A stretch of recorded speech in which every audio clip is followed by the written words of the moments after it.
तो चलिए दोस्तों, जीवन को थोड़ा और बेहतर बनाते हैं, आपको कुछ अच्छा सुनाते हैं।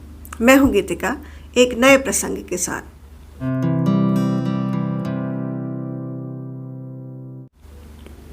और ये प्रसंग है महाबली रावण की सीख। तो राक्षस राज रावण मृत्युशैया पर थे। प्रभु श्री राम ने कहा लक्ष्मण से कि लक्ष्मण जाओ, सृष्टि का सबसे प्रकांडतम विद्वान आज मृत्युशैया पर है, उसके अंतिम समय में उससे जीवन का ज्ञान प्राप्त करो।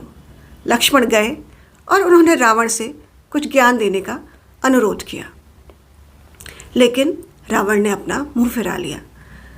लक्ष्मण वापस आए।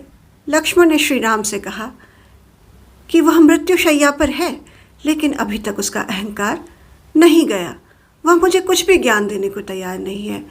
तो प्रभु श्री राम ने कहा कि यह रावण की पहली सीख है। तुमने उससे ज्ञान मांगा, उसके सिरहाने खड़े होकर। शिष्य का स्थान गुरु के चरणों में है, ना कि उसके सिरहाने पर। तुम पुनः जाओ और रावण के पैरों के पास खड़े होकर उससे ज्ञान मांगो। तो लक्ष्मण पुनः पहुँचे, उन्होंने रावण से ज्ञान मांगा। तो रावण ने जो बातें कही, अंतिम 3 बातें जो उनकी थी, वो इसलिए भी बहुत महत्वपूर्ण है क्योंकि रावण वो व्यक्ति है जिसने अपने पराक्रम के बल पर सृष्टि में सब कुछ हासिल किया और अपने घमंड के कारण सब कुछ खो दिया। तो रावण ने लक्ष्मण को जो पहली सीख दी वो यह थी, शुभस्य शीघ्रम, अर्थात शुभ कार्य को हमें टालना नहीं चाहिए। शुभ कार्य का विचार जैसे ही हमारे मन में आए उसे तुरंत ही व्यवहार में परिणत कर देना चाहिए। रावण ने कहा कि मेरे मन में कई बार ये विचार आया कि मैं सीता को ससम्मान लौटा दूं, लेकिन मैंने उसको व्यवहार में परिणत नहीं करा। मैं सत्कर्म को टालता गया और उस सत्कर्म को टालने का परिणाम यह है कि मैं आज यहाँ पर मृत्युशैया पर पड़ा हुआ हूँ।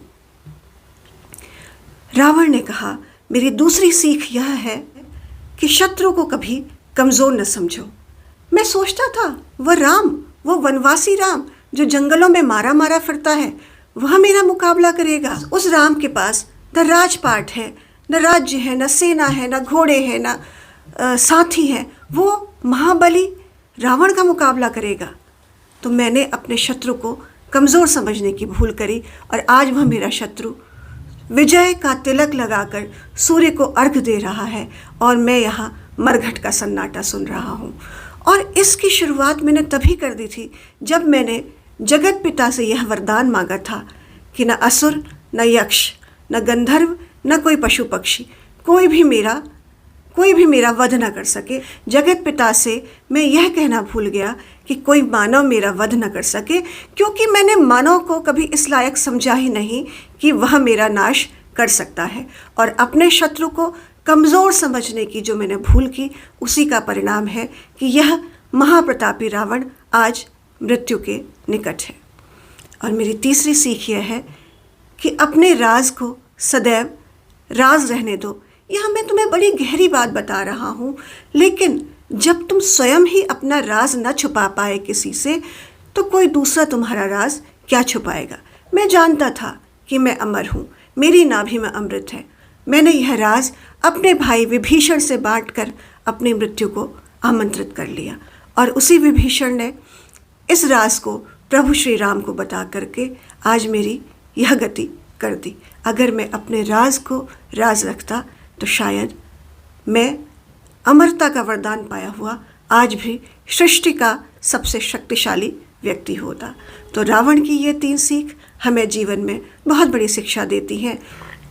तो दोस्तों, रामायण स्वयं में एक अद्भुत पुस्तक है, अद्वितीय पुस्तक है। पूर्व में हर जगह रामलीलाओं का मंचन होता था और जन सामान्य बहुत अधिक रामलीलाओं में रुचि लेता था, और आज रामलीला के प्रति लोगों का रुझान कम हो गया है।